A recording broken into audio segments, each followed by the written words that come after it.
નમસ્કાર, હું પાયલ પટેલ. અમેરિકાના તારીખ 16 ઓગસ્ટ 2026ના આજના મહત્વના સમાચારની વાત કરીએ તો માન્ય વિઝા હોવા છતાં અમેરિકન એરપોર્ટ પરથી ગુજરાતીઓને પાછા કેમ મોકલાયા? સુટકેસમાં રહેલી એક સામાન્ય વસ્તુ અને ફોનની તપાસે કેવી રીતે અમેરિકા પ્રવેશનું સપનું અટકાવી દીધું? જાણો એરપોર્ટ પર થતી અણધારી પૂછપરછ અને કડક ઇમિગ્રેશન નિયમોનું ચોંકાવનારું રહસ્ય. અમેરિકા ભારતની લાંબી ફ્લાઇટમાં સિનિયર સિટીઝન્સ માટે આઇઝલ સીટ ખરેખર સુરક્ષિત છે કે સૌથી મોટી ભૂલ? 60 વર્ષથી વધુ ઉંમરના મુસાફરોની ઊંઘ અને સ્વાસ્થ્ય પર સીટની કઈ અજાણી પસંદગી ભારે પડી શકે છે? જાણો આરામદાયક મુસાફરી પાછળનું સાચું રહસ્ય. શું ગ્રીન કાર્ડ મળવાથી અમેરિકન સિટીઝનશીપ આપોઆપ મળી જાય છે? ભારતની માત્ર એક લાંબી મુસાફરી કે નાની કાયદાકીય ભૂલ તમારા અમેરિકન પાસપોર્ટના સપનાને કેવી રીતે રોકી શકે છે? જાણો નેચરલાઇઝેશન, ફિઝિકલ પ્રેઝન્સ અને ઇન્ટરવ્યૂ પાછળ છુપાયેલા મહત્વપૂર્ણ નિયમો. બધા સમાચાર જોઈએ વિસ્તારથી. આપ જોતા રહો એનઆરઆઈ પલ્સ.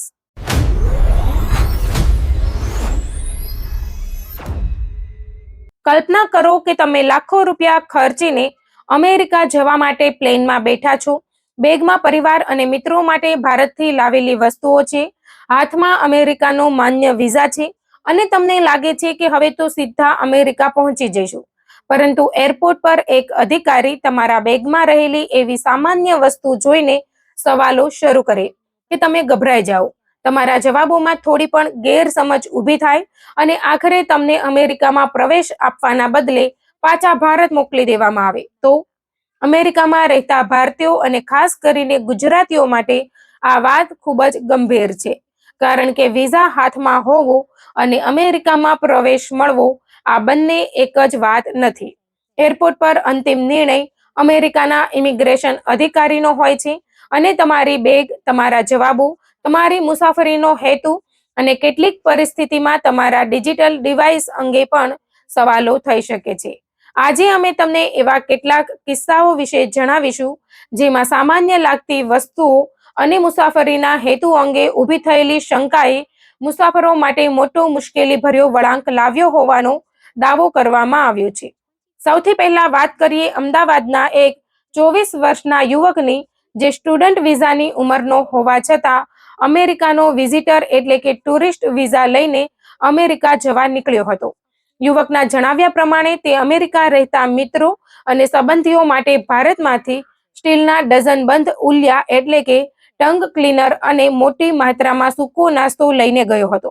હવે અહીંથી આખી વાત રસપ્રદ અને ગંભીર બને છે. એરપોર્ટ પર તેની બેગ તપાસવામાં આવી અને સ્ટીલના અનેક ઉલિયા જોઈને અધિકારીઓએ તેને સાઈડમાં લઈ પૂછપરછ શરૂ કરી. અધિકારીએ તેને પૂછ્યું કે તમે અમેરિકામાં કેટલા દિવસ રોકાવાના છો? યુવકે કહ્યું કે લગભગ 1 મહિનો.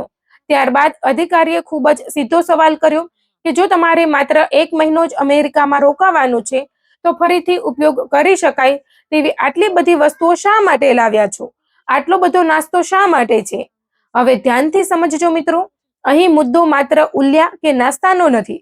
ઇમિગ્રેશન અધિકારી માટે સૌથી મહત્વની બાબત એ છે કે તમે જે હેતુ બતાવીને અમેરિકામાં પ્રવેશી રહ્યા છો અને તમારી મુસાફરીનું વર્તન બંને એકબીજા સાથે મેળ ખાતા હોવા જોઈએ. જો તમે 1 મહિનાની મુલાકાતની વાત કરો અને તમારી સાથે એવો સામાન હોય કે જેના પરથી લાંબા સમય સુધી રહેવાનો અંદાજ લાગે તો અધિકારીને વધુ સવાલો થઈ શકે છે. આ કિસ્સામાં યુવક સંતોષકારક જવાબ આપી શક્યો નહીં અને આખરે તેને અમેરિકામાં પ્રવેશ આપવામાં આવ્યો નહીં તથા ભારત પરત મોકલવામાં આવ્યો હોવાનો દાવો કરવામાં આવ્યો છે. આ ઘટનાને લઈને લાઈફ ટાઈમ બેન જેવી વાત પણ સામે આવી રહી છે. પરંતુ અહીં એક મહત્વની વાત સમજવી જરૂરી છે. દરેક એરપોર્ટ રિફ્યુઝલ આપમેળે લાઈફ ટાઈમ બેન બની જાય એવું નથી. બેનનો પ્રકાર અને સમયગાળો વ્યક્તિના ચોક્કસ ઇમિગ્રેશન રેકોર્ડ, કાયદાકીય કારણો અને અધિકૃત નિર્ણય પર આધાર રાખે છે. એટલે સોશિયલ મીડિયા પર ચાલતી દરેક વાતને સીધી સત્ય માની લેવી નહીં. પરંતુ આ કિસ્સામાંથી મળતી ચેતવણી ખૂબ સ્પષ્ટ છે. તમારો વિઝા માન્ય હોવા છતાં તમારી વાત અને તમારી મુસાફરીનો હેતુ અધિકારીને શંકાસ્પદ લાગે તો મુશ્કેલી ઊભી થઈ શકે છે. હવે બીજો કિસ્સો ઉત્તર ગુજરાતના મહેસાણાના એક દંપતીનો છે. આ દંપતી પ્રથમ વખત અમેરિકા જઈ રહ્યું હતું અને તેઓ અમેરિકામાં રહેતી પોતાની દીકરી માટે ભારતથી મોટી માત્રામાં ઘર વખરીના વાસણો લઈને પહોંચ્યા હતા. પરિવાર માટે લાગણીથી વાસણો લઈ જવામાં કોઈને પણ કંઈ ખોટું લાગશે નહીં, પરંતુ અમેરિકાના એરપોર્ટ પર અધિકારીઓ માટે પ્રશ્ન એ બની શકે છે કે આ સામાન વ્યક્તિની જાહેર કરેલી મુસાફરી સાથે કેટલો સુસંગત છે. સામે આવેલી માહિતી પ્રમાણે મોટી સંખ્યામાં વાસણો જોઈને તેમની મુસાફરીના હેતુ અંગે શંકા ઊભી થઈ અને તેમને અમેરિકામાં પ્રવેશ આપવામાં આવ્યો નહીં તથા ભારત પરત મોકલવામાં આવ્યા હોવાનો દાવો છે. અહીંથી અમેરિકામાં રહેતા ગુજરાતી પરિવારો માટે એક મોટો પાઠ છે. ભારતીય પરિવારને વસ્તુઓ મોકલવી હોય તો દરેક વસ્તુ સુટકેસમાં ભરીને લઈ જવી હંમેશા યોગ્ય નિર્ણય નથી. ખાસ કરીને તમે 10 દિવસ, 20 દિવસ કે 1 મહિના માટે જઈ રહ્યા હોવ અને તમારી બેગમાં એવું લાગે કે આખું ઘર અમેરિકા શિફ્ટ કરી રહ્યા છો, તો અધિકારીને સવાલ થવો સ્વાભાવિક છે કે મુસાફરીનો વાસ્તવિક હેતુ શું છે. હવે ત્રીજો કિસ્સો તો ખાસ કરીને અમેરિકામાં ભણતા ગુજરાતી વિદ્યાર્થીઓ માટે ખૂબ જ મહત્વનો છે. એક 23-24 વર્ષનો ગુજરાતી યુવક સ્ટુડન્ટ વિઝા પર અમેરિકા ભણતો હતો અને વેકેશન બાદ ભારતથી પાછો અમેરિકા પહોંચ્યો. ઇમિગ્રેશન ક્લિયરન્સ દરમિયાન તેના ફોન અંગે તપાસ કરવામાં આવી અને તેમાં સબવેના આશરે 10 જેટલા કોન્ટેક્ટ નંબર મળ્યા હોવાનો દાવો છે. આ કોન્ટેક્ટ્સના આધારે અધિકારીને શંકા ગઈ કે યુવક કદાચ નિયમોની બહાર કામ કરી રહ્યો હતો. ત્યારબાદ તેની કોલેજમાં તપાસ કરવામાં આવી તો તેની હાજરી શૂન્ય હોવાનું સામે આવ્યું હોવાનો દાવો કરવામાં આવ્યો. એટલે અધિકારીઓ માટે એક સવાલ વધુ મોટો બન્યો. જો વિદ્યાર્થી ખરેખર ભણવા માટે અમેરિકામાં છે તો તેની ક્લાસ અટેન્ડન્સ શા માટે નથી? અને જો તે ક્યાંય કામ કરી રહ્યો હોય તો તે કામ તેની સ્ટુડન્ટ વિઝા પરની પરવાનગી સાથે સુસંગત છે કે નહીં? અંતે આ યુવકને પણ અમેરિકામાં પ્રવેશ આપવામાં આવ્યો નહીં અને તેને પરત મોકલવામાં આવ્યો હોવાની માહિતી સામે આવી છે. સૌથી રસપ્રદ વાત એ છે કે તેને લેવા માટે આવેલો સ્ટોર ઓનર એરપોર્ટની બહાર લગભગ 4 કલાક રાહ જોઈ રહ્યો હતો અને પરિસ્થિતિ શંકાસ્પદ લાગતા ત્યાંથી ચાલ્યો ગયો હોવાનો પણ દાવો કરવામાં આવ્યો છે. હવે અહીં અમેરિકામાં રહેતા વિદ્યાર્થીઓએ ખાસ ધ્યાન આપવું પડશે. સ્ટુડન્ટ વિઝા એટલે માત્ર અમેરિકામાં રહેવાની પરવાનગી નહીં, પરંતુ ચોક્કસ શૈક્ષણિક નિયમો સાથે જોડાયેલી સ્થિતિ છે. તમે ક્યાં ભણો છો, તમારી હાજરી કેવી છે, તમારી સ્ટેટસ શું છે અને તમે કયા પ્રકારનું કામ કરી રહ્યા છો, આ બધી બાબતો મહત્વની બની શકે છે. ખાસ કરીને વિઝિટર વિઝા પર જઈને કામ કરવાની વાત તો બિલકુલ અલગ છે. B1, B2 વિઝા પર અમેરિકા જનાર વ્યક્તિએ પ્રવાસ, મુલાકાત અથવા મંજૂર બિઝનેસ પ્રવૃત્તિ અને રોજગાર વચ્ચેનો તફાવત સમજવો જરૂરી છે. જો તમે ભારતમાં બેઠા બેઠા નક્કી કરી લો કે વિઝિટર વિઝા પર અમેરિકા જઈને કોઈ સ્ટોરમાં કામ કરીશું, રોકાઈ જઈશું અથવા ત્યાંથી કમાણી શરૂ કરીશું, તો આ પ્રકારની ખોટી માહિતી અથવા ગેરકાયદેસર પ્રવૃત્તિ તમારા ઇમિગ્રેશન સ્ટેટસ માટે ગંભીર પરિણામો લાવી શકે છે. હવે સૌથી મોટો સવાલ અમેરિકાના એરપોર્ટ પર અધિકારીઓ કેટલું પૂછે છે અને શું ખરેખર ફોન પણ તપાસી શકાય છે? અમેરિકન કસ્ટમ્સ અને બોર્ડર પ્રોટેક્શન એટલે CBP પાસે બોર્ડર પર મુસાફરો અને તેમના સામાનની તપાસ કરવાની વિશાળ સત્તા છે, જેમાં કેટલીક પરિસ્થિતિઓમાં ઇલેક્ટ્રોનિક ડિવાઇસની તપાસ પણ સામેલ થઈ શકે છે. એટલે તમારો ફોન, લેપટોપ અથવા અન્ય ડિવાઇસ સંપૂર્ણપણે અસ્પર્શ્ય છે એવું માનવું યોગ્ય નથી. જો કે દરેક મુસાફરનો ફોન ફરજિયાત રીતે ચેક થાય છે એવું પણ માનવું ખોટું છે. એટલે જો તમે અમેરિકા જઈ રહ્યા હો તો ફોનમાં ખોટી માહિતી, ગેરકાયદેસર કામના પુરાવા અથવા તમારી વિઝા અરજીમાં આપેલી માહિતીથી વિરુદ્ધ વાતો રાખીને મુસાફરી કરવી ખૂબ જોખમી બની શકે છે. અને એક બીજી મહત્વની વાત, ફોનને અમેરિકામાં પહોંચતા પહેલા ફોર્મેટ કરી નાખવાથી તમે સુરક્ષિત થઈ જશો એવું માનવું પણ યોગ્ય નથી. અચાનક આટલો બધો ડેટા ડિલીટ કરવો પણ અધિકારીના મનમાં સવાલ ઊભો કરી શકે છે. હવે વાત કરીએ વિઝિટર વિઝા પર લાંબો સમય રોકાવાની. ઘણા માતા પિતા, ખાસ કરીને જેમના બાળકો અમેરિકામાં કાયદેસર રીતે રહે છે, તેઓ લાંબા સમય માટે અમેરિકા જવા માંગે છે, પરંતુ વિઝા પર કેટલો સમય રહી શકાય અને અધિકારી તમને એક ચોક્કસ મુલાકાતમાં કેટલો સમય રહેવાની મંજૂરી આપે છે, આ બંને બાબતો અલગ છે. કોઈને અગાઉ 6 મહિના સુધી રહેવાની મંજૂરી મળી હોય એટલે હવે દરેક મુલાકાતે 6 મહિના રહેવાનો અધિકાર મળી ગયો એવું નથી. જો કોઈ યુવાન દર વર્ષે 6 મહિના અમેરિકા રહે અને ફરી ભારત આવીને થોડા સમય પછી પાછો જાય તો અધિકારી તેની મુસાફરીના વાસ્તવિક હેતુ વિશે સવાલ કરી શકે છે. ખાસ કરીને જો તેના જીવનનો મોટો ભાગ અમેરિકા સાથે જોડાયેલો દેખાય અને ભારતમાં પરત ફરવાના કારણો નબળા હોય તો વધુ પૂછપરછ થઈ શકે છે. એટલે મિત્રો, અમેરિકા જતી વખતે સૌથી મહત્વની વસ્તુ તમારી બેગમાં નહીં પરંતુ તમારા જવાબોમાં હોવી જોઈએ.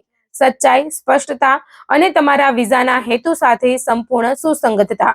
જો તમે 15 દિવસ માટે જઈ રહ્યા છો તો એટલો જ સામાન રાખો જેટલો સામાન્ય 15 દિવસની મુલાકાત માટે યોગ્ય લાગે.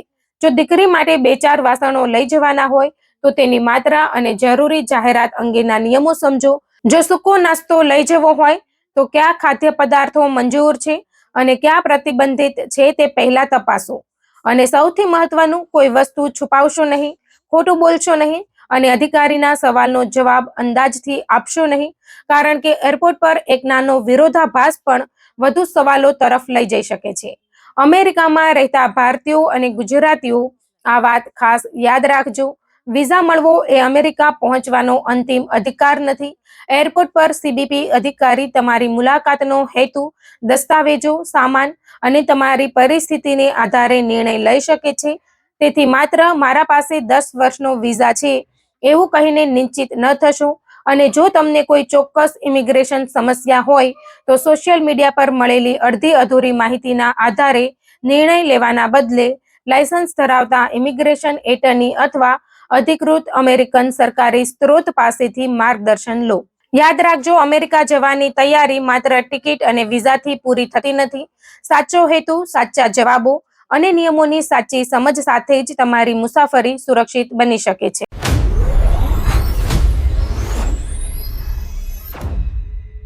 અમેરિકાથી ભારત આવતી વખતે કે ભારતથી અમેરિકા જતી વખતે જો તમારી ઉંમર 60 વર્ષથી વધુ છે તો ફ્લાઇટમાં સીટ પસંદ કરવાની એક નાની ભૂલ તમારી આખી મુસાફરીનો આરામ બગાડી શકે છે.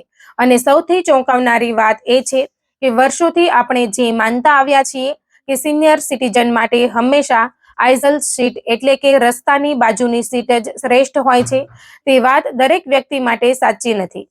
ખાસ કરીને અમેરિકા અને ભારત વચ્ચેની 15 થી 20 કલાક સુધીની લાંબી મુસાફરી કરતા ભારતીયો અને ગુજરાતીઓ માટે આ સીટની પસંદગી માત્ર આરામનો પ્રશ્ન નથી, પરંતુ તમારી ઊંઘ, શરીરની હલનચલન અને કેટલીક પરિસ્થિતિમાં સ્વાસ્થ્ય સાથે પણ જોડાયેલી છે. એટલે જો તમે તમારા માતા પિતા માટે, દાદા દાદી માટે અથવા પોતે આગામી સમયમાં અમેરિકા ભારતની ફ્લાઇટ લેવાના હોવ તો આજની આ માહિતી ખાસ ધ્યાનથી સાંભળજો, કારણ કે અંત સુધીમાં અમે તમને એ પણ જણાવીશું કે કઈ પરિસ્થિતિમાં વિન્ડો સીટ લેવી અને ક્યારે આઇઝલ સીટ જ વધુ સમજદારીભરી પસંદગી બની શકે છે. સામાન્ય રીતે જ્યારે કોઈ વરિષ્ઠ નાગરિક ફ્લાઇટમાં મુસાફરી કરવાની તૈયારી કરે ત્યારે પરિવારના લોકો એક જ સલાહ આપે છે, આઇઝલ સીટ લઈ લો. વોશરૂમ જવું સરળ રહેશે, ઊભા થવું સરળ રહેશે અને બીજાને ડિસ્ટર્બ કરવાની જરૂર નહીં પડે. વાત સાંભળવામાં એકદમ યોગ્ય લાગે છે, પરંતુ ઉંમર વધે તેમ શરીરમાં ઘણા ફેરફારો થાય છે. 60 વર્ષની ઉંમર પછી સાંધામાં જકડાશ, લાંબા સમય સુધી બેસવાથી થતો થાક, ઊંઘ હળવી થઈ જવી અને લાંબી મુસાફરી દરમિયાન શરીરને વારંવાર આરામની જરૂરિયાત જેવી બાબતો વધુ મહત્વની બની શકે છે. એટલે દરેક સિનિયર માટે એક જ સીટને શ્રેષ્ઠ ગણવી યોગ્ય નથી. હવે અહીંથી વાત રસપ્રદ બને છે, કારણ કે કેટલીક પરિસ્થિતિમાં વિન્ડો સીટ તમારા માટે આઇઝલ સીટ કરતાં વધારે આરામદાયક સાબિત થઈ શકે છે. કલ્પના કરો કે તમે અમેરિકાથી અમદાવાદ, મુંબઈ, દિલ્હી કે બેંગ્લોર જતી લાંબી ફ્લાઇટમાં બેઠા છો અને ઊંઘવાનો પ્રયાસ કરી રહ્યા છો. આઇઝલ સીટ પર બેઠા છો ત્યારે થોડા સમય પછી કોઈ મુસાફર વોશરૂમ જવા માટે પસાર થાય છે, પછી ફ્લાઇટ એટેન્ડન્ટની ટ્રોલી આવે છે, કોઈ વ્યક્તિ બેગ લેવા ઊભી થાય છે અને ક્યારેક તમારા ખંભા કે હાથ સાથે ધક્કો પણ લાગી શકે છે. રાત્રિની લાંબી ફ્લાઇટમાં આવી નાની નાની ખલેલ ઊંઘને વારંવાર તોડી શકે છે. ખાસ કરીને ઉંમર વધ્યા પછી ઊંઘ પહેલાની સરખામણીએ હળવી થઈ શકે છે. એટલે જે વ્યક્તિને 7-8 કલાકની ઊંઘ જોઈએ છે તેને વારંવારની અવરજવરથી વધુ થાક અનુભવાઈ શકે છે. બીજી તરફ વિન્ડો સીટમાં તમને પ્લેનની દિવાલનો ટેકો મળે છે, માથું કે શરીર ટેકવીને બેસી શકાય છે વિન્ડો શેડ બંધ કરીને બહારનું અંજવાળું પણ ઓછું કરી શકાય છે. અને સૌથી મોટી વાત એ છે કે તમારી બાજુમાંથી સતત લોકો પસાર થતા નથી. એટલે જો તમને વારંવાર ઊભા થવાની જરૂર ન હોય અને તમારો મુખ્ય હેતુ આરામથી ઊંઘવાનો હોય તો વિન્ડો સીટ એક સારો વિકલ્પ બની શકે છે.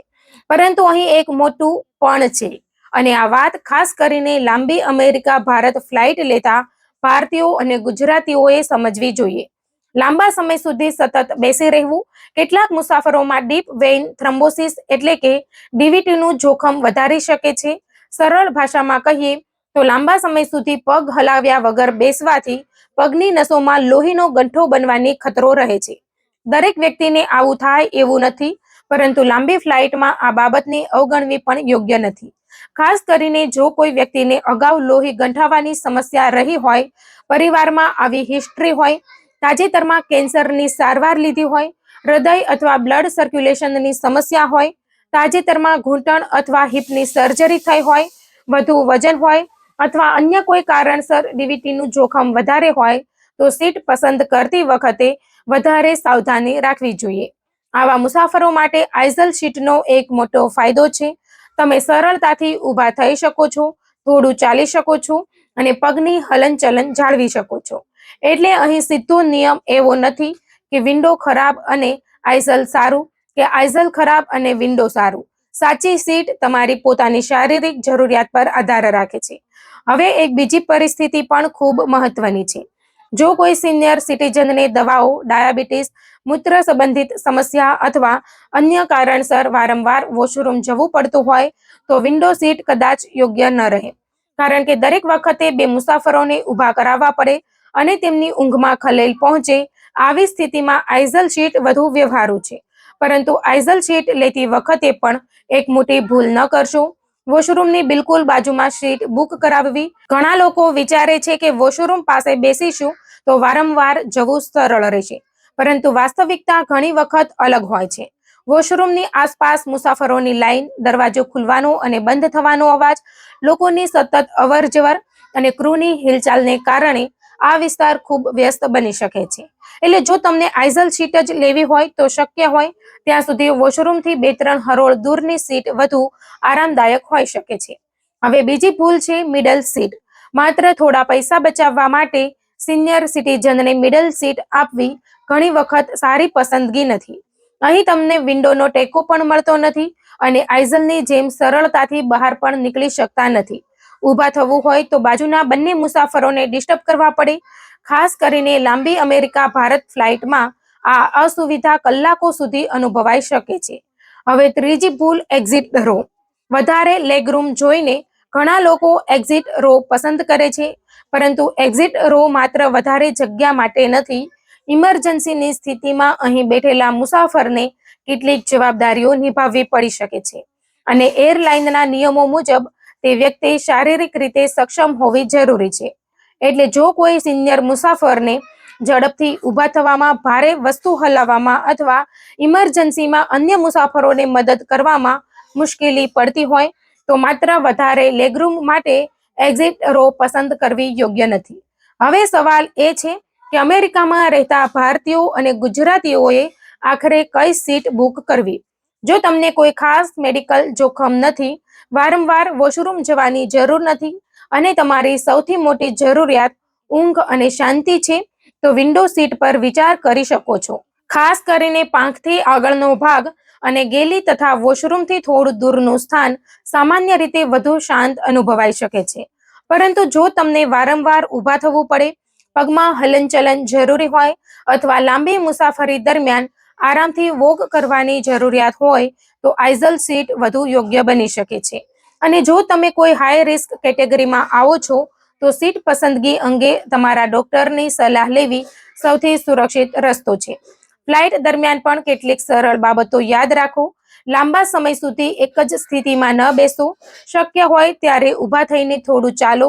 બેઠા બેઠા પગની એડી અને પંજા હલાવતા રહો અને પૂરતું પાણી પીતા રહો. લાંબી મુસાફરીમાં આલ્કોહોલ ટાળવો પણ સમજદારી ભર્યું છે, કારણ કે તે ડિહાઇડ્રેશન વધારી શકે છે અને ઊંઘ તથા હલનચલન બંનેને અસર કરી શકે છે. સૌથી મહત્વની વાત એ છે કે અમેરિકા અને ભારત વચ્ચે મુસાફરી કરતા આપણા વરિષ્ઠ માતા પિતા કે પરિવારના સભ્યો માટે સીટ બુક કરતી વખતે માત્ર વિન્ડો કે આઇઝલ એટલું ન વિચારો. પહેલા વિચારો કે આ મુસાફરને ઊંઘ વધુ જરૂરી છે કે વારંવાર ઊભા થવું, વોશરૂમ કેટલી વાર જવું પડે છે, લાંબા સમય સુધી બેસવામાં કોઈ તકલીફ થાય છે અને કોઈ વ્યક્તિગત મેડિકલ જોખમ છે કે નહીં. આ 4 પ્રશ્નોના જવાબ પછી જ સીટ પસંદ કરો, કારણ કે યોગ્ય સીટ તમારી આખી મુસાફરીને આરામદાયક બનાવી શકે છે, જ્યારે ખોટી સીટ લાંબી ફ્લાઇટને થકવી નાખનારી બનાવી શકે છે. તેથી આગામી વખતે તમે અમેરિકા જતી કે ભારત આવતી ફ્લાઇટ બુક કરો ત્યારે માત્ર સસ્તી સીટ કે સૌથી વધારે લેગરૂમ જોઈને નિર્ણય ન લો. તમારા શરીરની જરૂરિયાતને ધ્યાનમાં રાખીને સીટ પસંદ કરો, અને ખાસ કરીને જો તમારા ઘરમાં માતા પિતા કે વરિષ્ઠ નાગરિક અમેરિકા અને ભારત વચ્ચે વારંવાર મુસાફરી કરતા હોય તો આ માહિતી તેમની સાથે જરૂર શેર કરજો, કારણ કે એક નાની સીટની પસંદગી તેમની આખી મુસાફરીનો અનુભવ બદલી શકે છે.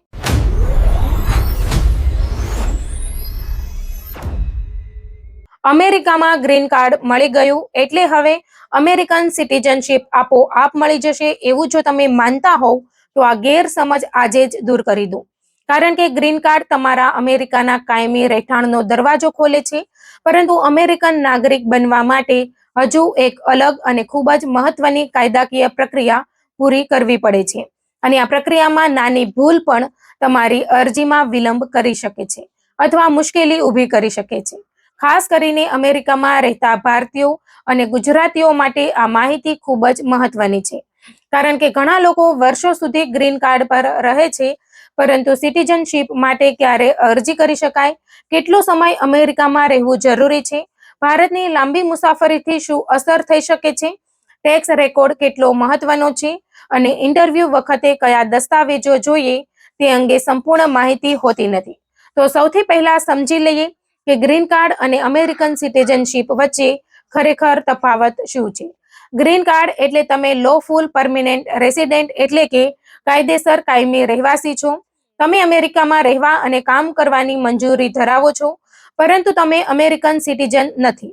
અમેરિકન સિટીઝન બનવા માટે સામાન્ય રીતે નેચરલાઇઝેશન એટલે કે નેચરલાઇઝેશનની પ્રક્રિયામાંથી પસાર થવું પડે છે.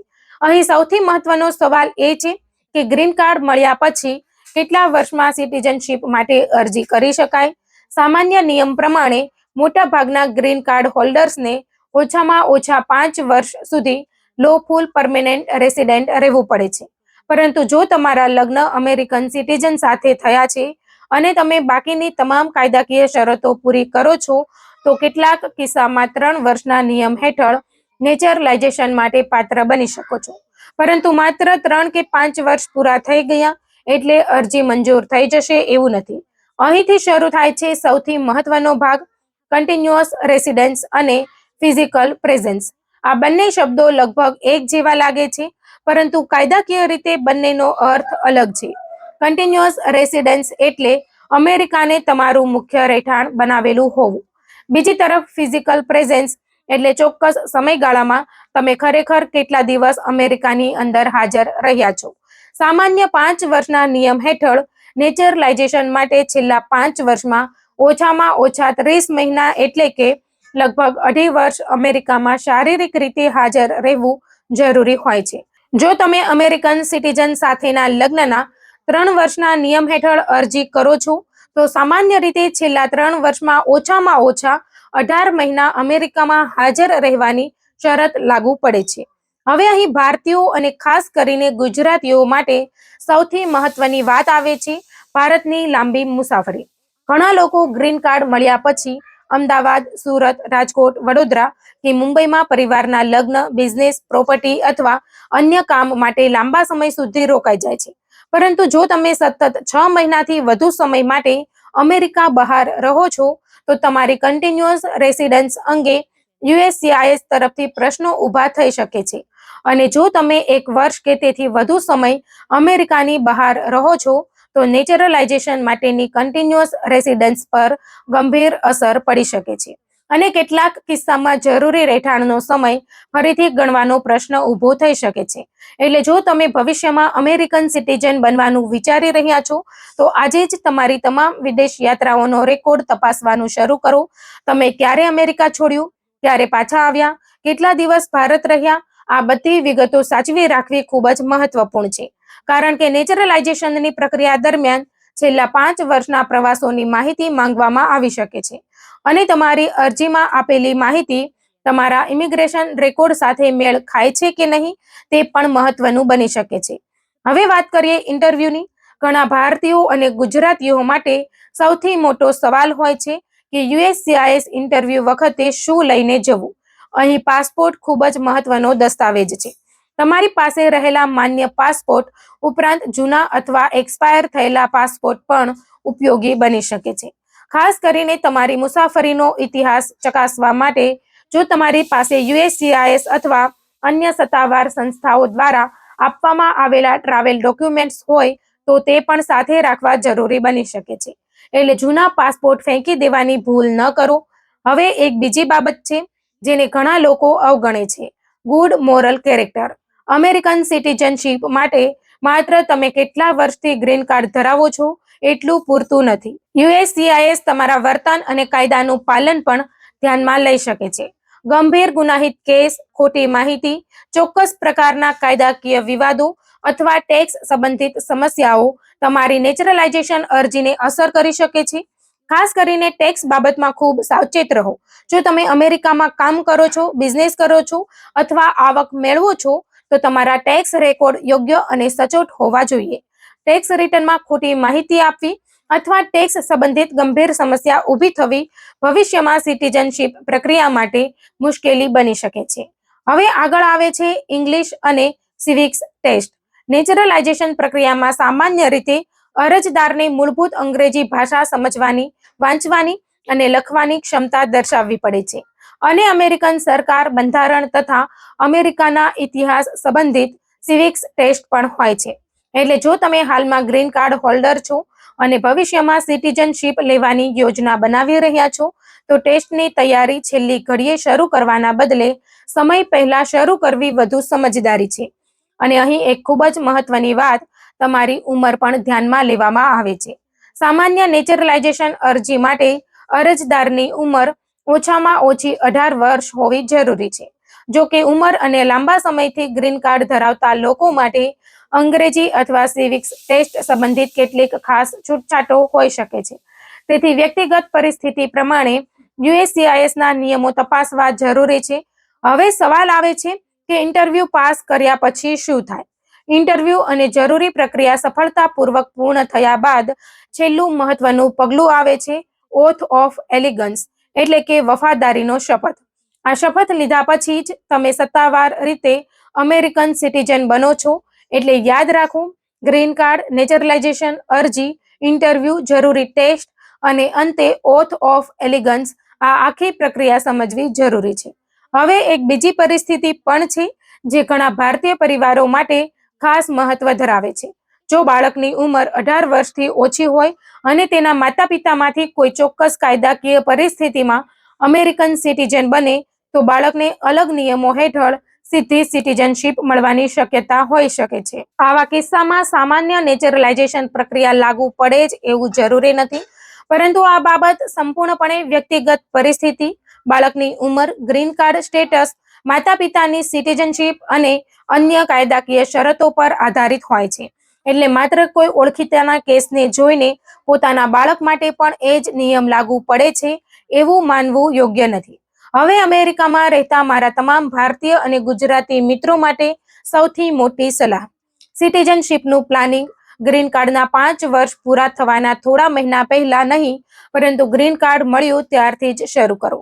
તમારી અમેરિકાની બહારની દરેક મુસાફરીનો રેકોર્ડ રાખો, જૂના પાસપોર્ટ સાચવો, ટેક્સ રેકોર્ડ વ્યવસ્થિત રાખો, USCISને આપેલું સરનામું અપડેટ રાખો અને તમારી ઇમિગ્રેશન ફાઇલમાં રહેલી તમામ મહત્વની માહિતી સાચવી રાખો. ખાસ કરીને જો તમે ભારતમાં વારંવાર લાંબા સમય માટે જાઓ છો તો તમારી કન્ટિન્યુઅસ રેસિડન્સ અને ફિઝિકલ પ્રેઝન્સ પર તેની શું અસર થઈ શકે છે તે પહેલાથી સમજો. કારણ કે એક લાંબી ટ્રીપ જે તમને સામાન્ય લાગે છે તે તમારી નેચરલાઇઝેશનની પાત્રતા પર અસર કરી શકે છે. અંતમાં એટલું ચોક્કસ યાદ રાખજો, ગ્રીન કાર્ડ અમેરિકામાં કાયમી રહેઠાણનો અધિકાર આપે છે, પરંતુ અમેરિકન સિટીઝનશીપ એક અલગ કાયદાકીય પ્રક્રિયા છે. 5 વર્ષનો સામાન્ય નિયમ હોય કે અમેરિકન સિટીઝન સાથે લગ્નના આધારે 3 વર્ષનો નિયમ.